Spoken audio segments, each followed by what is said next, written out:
বিসমিল্লাহির রহমানির রহিম। আসসালামু আলাইকুম দশম শ্রেণীর শিক্ষার্থীবৃন্দকে।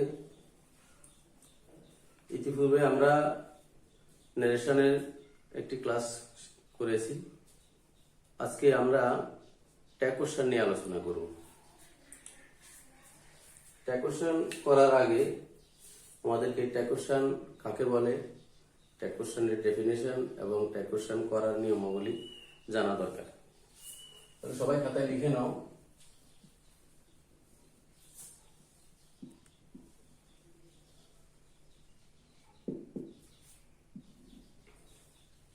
ট্যাগ কোশ্চেন কাকে বলে সেটা জানা দরকার। কোনো বিষয়ে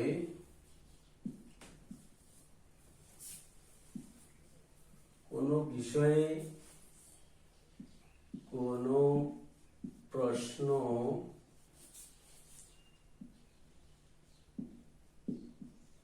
বা উদ্ধৃতি জুড়ে দিয়ে উহার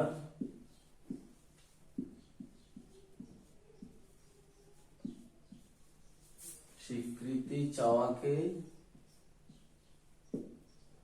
ট্যাগ কোশ্চেন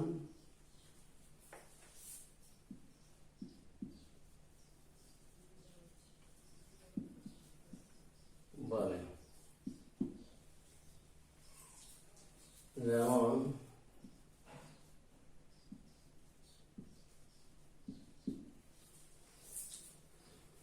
তাহলে শিক্ষার্থী বন্ধুরা, আমরা বোর্ডের দিকে তাকাই। ট্যাগ কোশ্চেনের সংজ্ঞা বোর্ডে আমি লিখে দিয়েছি। কোনো বিষয়ে কোনো প্রশ্ন বা উদ্ধৃতি জুড়ে দিয়ে উহার স্বীকৃতি চাওয়াকে ট্যাগ কোশ্চেন বলে। উদাহরণ দিলে বিষয়টা আমরা আরো ক্লিয়ার হতে পারবো। যেমন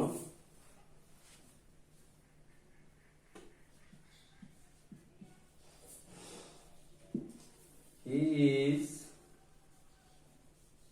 good, সে হয় ভালো।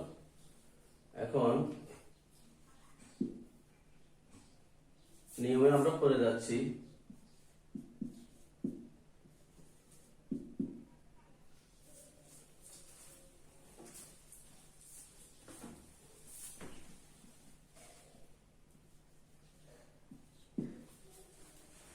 উদাহরণ দেখি আমরা।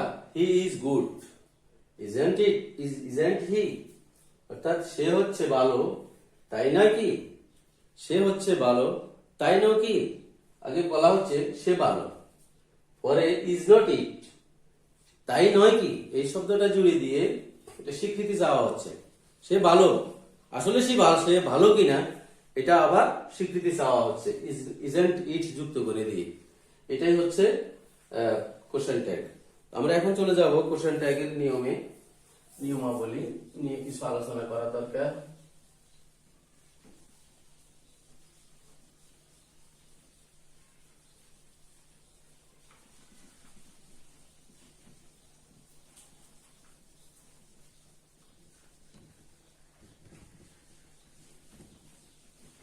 স্যার বোর্ডের একটা এক পাশে দাঁড়াই কথা বলি, একজন দেখতে সুবিধা হয় আর কি। তাই নাকি? জি স্যার, নাহলে উদাহরণে একটা অসুবিধা হয় আর কি, দেখতে অসুবিধা হয়।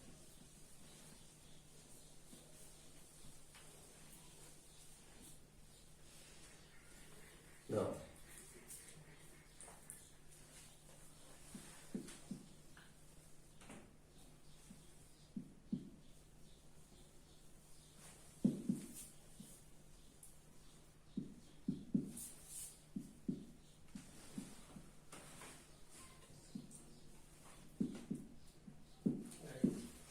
এখন আমরা ট্যাগ কোশ্চেন করার নিয়মাবলী শিখব। প্রথম নিয়মটা আমরা দেখি। প্রথম নিয়মটা হচ্ছে, যেমন আমি কিছুক্ষণ আগে আমরা একটা ট্যাগ কোশ্চেন দেখেছি, হি ইজ গুড, isn't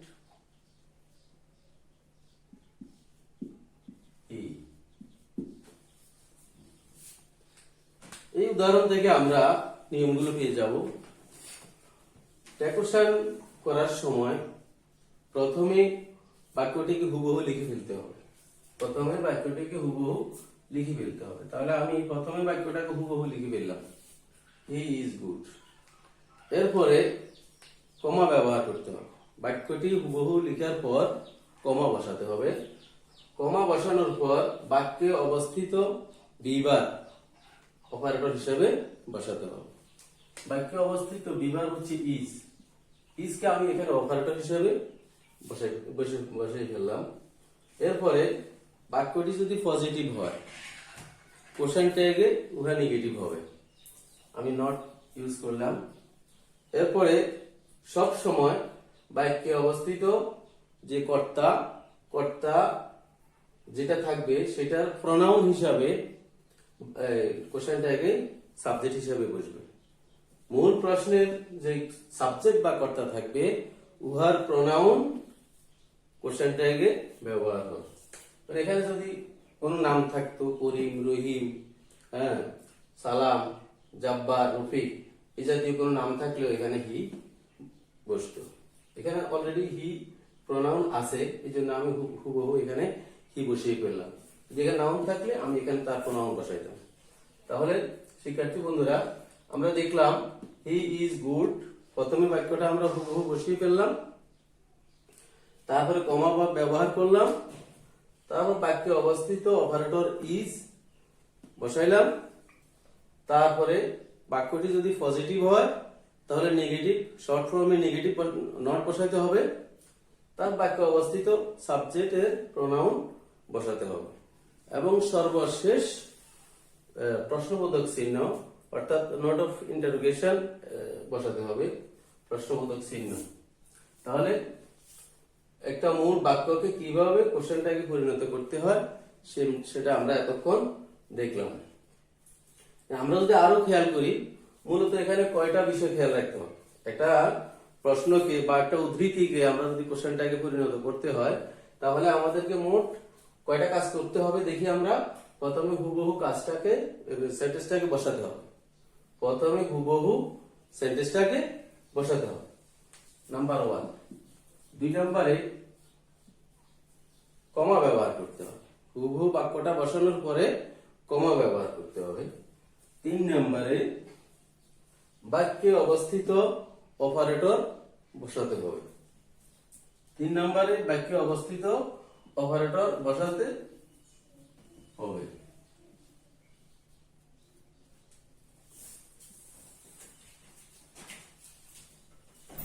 হুবহু বাক্যটি বসাতে হবে।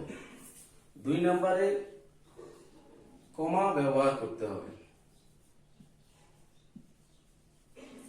কমা বসাতে হবে। 3 নম্বরে শর্ট ফর্মে বাক্যে অবস্থিত অপারেটর বসাতে হবে। 4 নম্বরে শর্ট বাক্যটি যদি পজিটিভ হয় তাহলে শর্ট ফর্মে নট বসাতে হবে।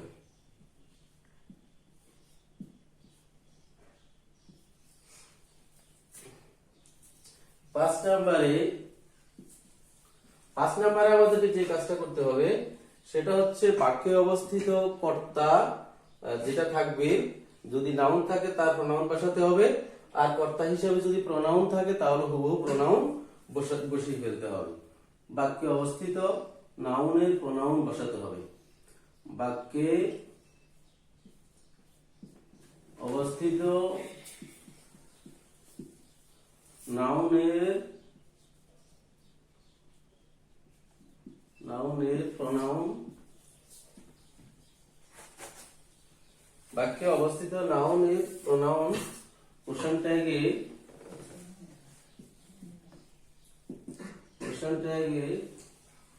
সাবজেক্ট হিসাবে বসাতে হবে।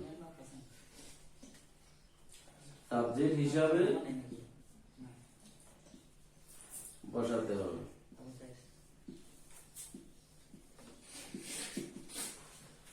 6 নম্বরে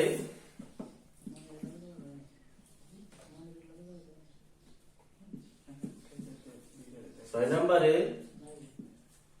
সর্বশেষ নোট অফ ইন্টারোগেশন অর্থাৎ প্রশ্নবোধক চিহ্ন বসাতে। তাহলে আমরা কোশ্চেনটা করার জন্য এই 6টা কাজ, 6টা ধাপে আমাদেরকে 6টা কাজ করতে হবে। সর্বপ্রথম হুবহু বাক্যটি বসাতে হবে, 2 নম্বরে কমা ব্যবহার করতে হবে, তারপর বাক্যে অবস্থিত অপারেটর বসাতে হবে। এখানে অপারেটর ইজ আছে, আমরা ইজ বসাইলাম। 4 নম্বরে বাক্যটি যদি পজিটিভ হয় তাহলে শর্ট ফর্মে নেগেটিভ করতে হবে 4 নম্বরে। 5 নম্বরে বাক্যে অবস্থিত নাউনের প্রনাউন কোশ্চেন ট্যাগে সাবজেক্ট হিসাবে বসাতে হবে। অর্থাৎ এখানে মূল বাক্যে যদি নাউন থাকে তার নাউনের প্রনাউন কোশ্চেন ট্যাগে বসাতে হবে। 6 নম্বরে সর্বশেষ নোট অফ ইন্টারোগেশন বসাতে হবে।